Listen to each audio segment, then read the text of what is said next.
प्यारे बच्चों, आज हम आप लोगों को नरेशन बताने जा रहे हैं। नरेशन का अर्थ होता है कथन, कथन का मिस होता है कहना, यानी कथनों कथक भी आप इसको बोल सकते हैं। मैंने जो कथन कहा है, जो मैं बात बोला है, उसको प्रत्यक्ष में, जैसे हम लोग अभी प्रत्यक्ष हैं, तो नरेशन को दो भाग में पहले बांटा गया, एक डायरेक्ट, एक इनडायरेक्ट। डायरेक्ट का हिंदी होता प्रत्यक्ष और इनडायरेक्ट का हिंदी होता अप्रत्यक्ष।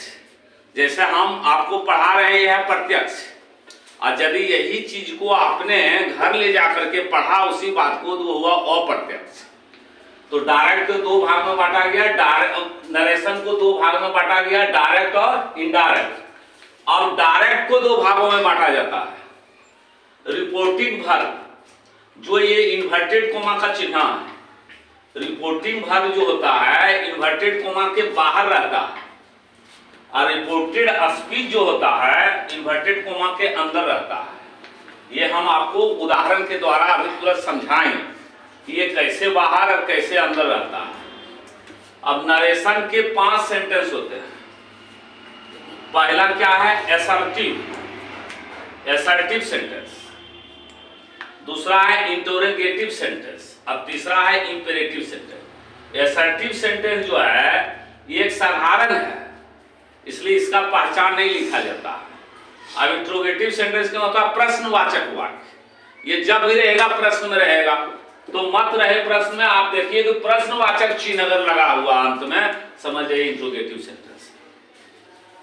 Imperative sentence, you are say reported as a speech, you are reported speech, are say reported और as say speech, reported speech. यहां देखिए लिखा हुआ रिपोर्टेड स्पीच, यानी प्रायः मुख्य क्रिया, आना जाना, खाना पीना, रोना धोना, पढ़ना लिखना, उठना बैठना, सब मुख्य क्रिया है।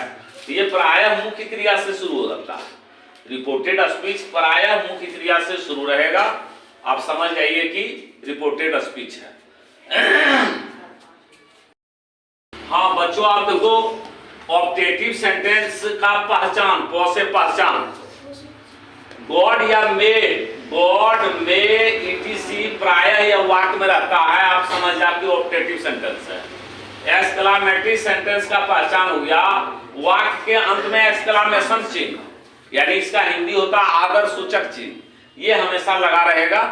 ये समझ जा कि एक्सक्लामेटरी सेंटेंस है, और इसमें ओ आ, जब ठेस लगा तो ओ, अब पकल पकल आम खाया तो आ, है ना? इस प्रकार से ये होता। अब हम सबसे पहले आपको असर्टिव सेंटेंस में पहचान इसलिए बता दिए, डॉक्टर जब ये पहचान लेता है कि क्या कौन सा रोग है, तो दवाई चलाता है तो रोगी ठीक हो जाता है। तो इंडिया में खास करके डॉक्टर एंटीबायोटिक मारता है, कौन तो काम करेगा, तो हम लोग एंटीबायोटिक नहीं मारते हैं पढ़ाने में, है ना? तो आप देखिए असर्टिव सेंटेंस है, इसका हम नियम लिख रहे हैं, से को टेल या से में ही छोड़ सकते हैं, सैड को टोल्ड में या सैड में ही छोड़ सकते हैं। ये असर्टिव सेंटेंस का हम बता रहे हैं नियम, दूसरा का नहीं। आर से रिपोर्टिंग भी से वर्ब, आर से रिपोर्टिंग भी से वर्ब के टू को हटा दिया जाता है। रिपोर्टिंग वर्ब में जो TO2 रहता है उसको हम हटा देते हैं, और इन्वर्टेड कोमा के बदले डेट लगाया जाता है। इन्वर्टेड कोमा जब टूटेगा ना तो डेट लगेगा। अब इसका एक दोहा है, लगा डेट खुला गेट, पहले करो पर्सन का दर्शन। जब भोला बाबा के दरबार में जाते हो तो गेट जब खुलता है पहले भोला बाबा का दर्शन। तो यहाँ पे नरेशन में आओ तो लगा डेट खुला गेट, पहले पर्सन का दर्शन, समझोगे एकदम पूरा दर्शन हो जाएगा तुम्हारा। हाँ देखो बच्चों, 4 नियम। 5वां नियम है, यदि रिपोर्टिंग वर्ब प्रेजेंट में हो तो रिपोर्टेड स्पीच भी प्रेजेंट में रहता है। यदि रिपोर्टिंग वर्ब प्रेजेंट में हो तो रिपोर्टेड स्पीच भी प्रेजेंट में रहता है, और यदि रिपोर्टिंग वर्ब पास्ट में हो तो रिपोर्टेड स्पीच भी पास्ट में रहता है। यदि रिपोर्टेड स्पीच में V2 हो, जैसे इट का एट हो, गो का वेंट हो, यहाँ पे हेड लगाना है। और यदि रिपोर्टिंग भर में वाज या वेयर रहे तो वहां पर हेड बिन लगाया जाता है। क्या लगाया जाता है? हेड बिन लगाया जाता है। आप देखो एक होता है सन, SON। अब इस सन पर फर्स्ट पर्सन सब्जेक्ट के अनुसार, फर्स्ट पर्सन सब्जेक्ट के अनुसार, सेकंड पर्सन ऑब्जेक्ट के अनुसार, third person no change. First person subject के अनुसार, सेकंड पर्सन ऑब्जेक्ट के अनुसार, third person no change. S से सब्जेक्ट, ओ से ऑब्जेक्ट, एन से नो चेंज। अब फर्स्ट पर्सन है क्या, आई वी। इसको हम देखो केस कारक जो होता है अंग्रेजी में 4 होता है, nominative case, objective case, possessive case, vocative case. I, me, my, mine, we, us, our, ours. यहां पे you, your, yours, he, him, his, his, she, her, they, them, their, it, its, its. इस प्रकार से ये होता है। देखो translation है कि यह मेरी किताब है, दिस इज माई बुक। लेकिन जब यह किताब मेरी है, ये वोकेटिव केस में चला जाएगा, तो दिस बुक इज माइन। इसलिए मैं वोकेटिव केस का भी यहां पर लिख दिया हूं कि वोकेटिव केस है।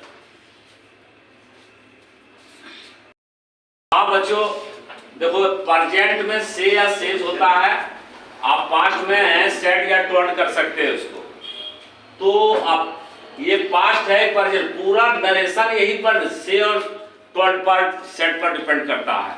और मैंने जो नियम लिखा है, नरेशन के 5 सेंटेंस होते हैं, पांचों सेंटेंस का है, सिर्फ सब सेंटेंस में चेंज क्या होगा, बस इन्वर्टेड कोमा के बदले बस यही चेंज होगा, और से और सेड के बदले। और जितना नियम लिखे हैं, अब जितना भी जो आएगा सेंटेंस सब आसान हो जाएगा।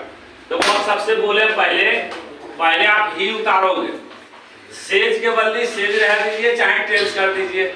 नियम में है 2 पॉइंट। देखिए ये रिपोर्टिंग वर्ब है, ये रिपोर्टेड स्पीच है, कारण कि ये इन्वर्टेड कोमा के बाहर मैंने लिख दिया है कि इन्वर्टेड कोमा के बाहर रिपोर्टिंग वर्ब रहता है, इन्वर्टेड कोमा के अंदर देखिए इन्वर्टेड कोमा है, इसके अंदर रिपोर्टेड स्पीच है। ये जो है ड्राइवर है, ये गाड़ी है, ये स्टीयरिंग को जैसे घुमाएगा वैसे वो घूमेगा। अब ही टेल्स हुआ, 2 को हटा दीजिए, मी लगा दीजिए। अब देखिए हम लिख दिए SON सन, तो यू जो है वो सेकंड पर्सन ऑब्जेक्ट के अनुसार, सेकंड पर्सन ऑब्जेक्ट के अनुसार, तो यू ये सेकंड पर्सन है, और यहां होता है ऑब्जेक्ट, यहां होता है सब्जेक्ट। ऑब्जेक्ट में मी है, मी बना किससे है, तो आई है, मी आई है। तो यहां पे क्या हो जाएगा, यू सेकंड पर्सन, तो यहां हो जाएगा, यहां पर डेट लगाओ, पहले डेट लगा, डेट तो खुला गेट, ही हम दोहा भी लिख दिए हैं, लगा डेट तो खुला गेट, पहले करो पर्सन का दर्शन। पहले पर्सन क्या है, यू, कौन person, second person subject, second person किसके अनुसार, ऑब्जेक्ट के अनुसार। ऑब्जेक्ट में क्या है, मी, तब मी का यहां क्या कर दोगे, आई। अब यहां देखो हम पहले बता दिए हैं कि ये प्रेजेंट में है, रिपोर्टिंग वर्ब प्रेजेंट में है, तो रिपोर्टेड स्पीच भी प्रेजेंट में होगा, तो आई के साथ क्या हो जाएगा, एम। फिर देखो यहां माई है, माई कौन person, first person, first person किसके अनुसार, सब्जेक्ट के अनुसार। ये हम SON सन लिख करके समझा दिए। तो यहां पे माई है, तो माई, आई, मी, माई, आई, मी, माई पॉजेसिव केस है, तो इसका 3 नंबर क्या होगा, ही, हिम, हिज, ही, हिम, हिज, 3 नंबर में जोड़ लो इसको, ही, हिम, हिज। जैसे ही हुआ आई, मी, माई, यहां क्या हो जाएगा, हिज, IFRIE डिफरेंट, ये बन गया। दूसरा में आप देखो सी उतारो, और यहां पे S लगेगा। अब यहां पे हम यही रहने दे सकते हैं, या तो टेल्स कर दो। अब यहां पे नहीं पूछ रहे, तो यहां अपना मन से आप नहीं लगा देना। जैसे कोई तुमसे बोला, हम पूछेंगे किससे बोला, तो बोलेगा मुझसे बोला, यहां मी रहे नहीं रहे, आप मी लगा दीजिए। He says me that, जैसे लगा डेट खुल गया गेट। पहले करो पर्सन का दर्शन, कौन person, first person. First person किसके अनुसार, सब्जेक्ट के अनुसार। सब्जेक्ट में क्या है, सी, यहां भी उतार दो कौन सी, सी। अब ये देखो ये भी प्रेजेंट में है, हमने बोला ये प्रेजेंट में रहेगा, तो ये भी प्रेजेंट में रहेगा। आई के साथ एम लगा हुआ, सी के साथ इज लग जाएगा। फिर योर कौन पर्सन, सेकंड पर्सन, किसके अनुसार? ऑब्जेक्ट के अनुसार। तो ऑब्जेक्ट में यहाँ क्या है? मी है। ऑब्जेक्ट में यहाँ क्या है? मी है। ये क्या नंबर में गया? यू यू यो, 3 नंबर में यू यू यो। बस यही आपको याद रखना, यही गलत होगा आपसे बार बार। यू यू यो, यहाँ ये जो मी के अनुसार आएगा आई मी माई, आई मी माई 3 नंबर में, इसलिए यहाँ होगा माई। आई तो सिस्टर जो लिखते हो आप लिख दो। फिर हुआ ही सेड को आप टॉड में बदल दो, चाहे सेड के सेड में छोड़ दो, टू को हटा दो, मी हो गया। इन्वर्टेड कोमा के लिए डेट खुल गया गेट। पहले करो पर्सन का दर्शन। आई कौन person? First person. First person किसके अनुसार? सब्जेक्ट के अनुसार। सब्जेक्ट ही है, ही लिख दो। अब हम नियम में लिख दिए हैं कि यदि V2 रहे तो हेड लगा दो, V2 रहे तो हेड लगाओ। देखो V2 है, हेड आप लगाइए, हेड। और जब हेड लगेगा तो V3 चल जाएगा। क्या हो जाएगा? Eaten a mango, eaten a mango. अब यहां आइए, फिर सी सैड। सैड को आप सैड में छोड़ सकते हो या टॉड में बदल सकते हो। चलो हम टॉड में इस बार बदल देते हैं। मी लगा दिए, डेट लगा दिए, लगा डेट खुला गेट। यू पर्सन हो गया, यू सेकंड पर्सन किसके अनुसार? ऑब्जेक्ट के अनुसार। ऑब्जेक्ट में मी है, यहाँ क्या बन जाएगा? सब्जेक्ट में आई। हम लिख दिए हैं नियम में, 8 नंबर नियम में, कि यदि वाज या वेयर रहे तो हेड बिन लगाया जाता। क्या लगाया जाता है? हेड बिन। चलिए हेड, आई क्या हो गया? बिन। आइए देखते, उतार दो प्लेइंग बॉल। बस ये बच्चा आप ध्यान में रखो। एक हम साथ में कर दिए हैं यूनिवर्सल ट्रूथ, सदा सत्यवाद। जैसे दूध उजला होता है, होता है, सूर्य पूरब में उगता है, निश्चित है। सूर्य पश्चिम में छिपता है, ये भी निश्चित है। जो आदमी जन्म लिया तो मरेगा, ये निश्चित है। इस प्रकार से हम सिर्फ डेट लगाना इन्वर्टेड को, उसके बाद कोई चीज चेंज नहीं करेगा। नहीं तो चेंज करेगा ना तो देखो अभी अर्थ का अनर्थ हो जाएगा। कैसे? जैसे the teacher said to student, teacher ने स्टूडेंट को बताया कि the sun rises in the east, सूर्य पूरब में उगता है। तो चलिए हम इसी से बना देते हैं। यहाँ पे हम डेट लगा देंगे, आप उतार लीजिएगा। हम बोल रहे हैं डेट लगा दिए। अब इसके अलावा अगर हम कोई चीज चेंज करते हैं इसमें, तो ये देखो सेड है, यदि हम राइजेज को यहाँ V2 में बदल देते हैं तब क्या होगा? सूर्य पूरब में उगता था, लेकिन अब उगना क्या होगा?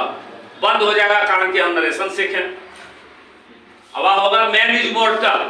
हम इज को अगर वाज बना दिए तो आदमी मरता था, आवाज से मरना बंद। इसलिए आप कोई चीज चेंज नहीं करोगे यूनिवर्सल ट्रूथ, बस डेट लगाइए, क्लियर। इसे लाइक करो, सब्सक्राइब करो अधिक से अधिक, हर लोग जाने, हर बच्चे जाने, हर बड़े जाने, मेरे मित्र और जितने भी स्टूडेंट हैं सभी लोग इससे ग्रहण करें। और कोई दिक्कत हो तो कमेंट करें।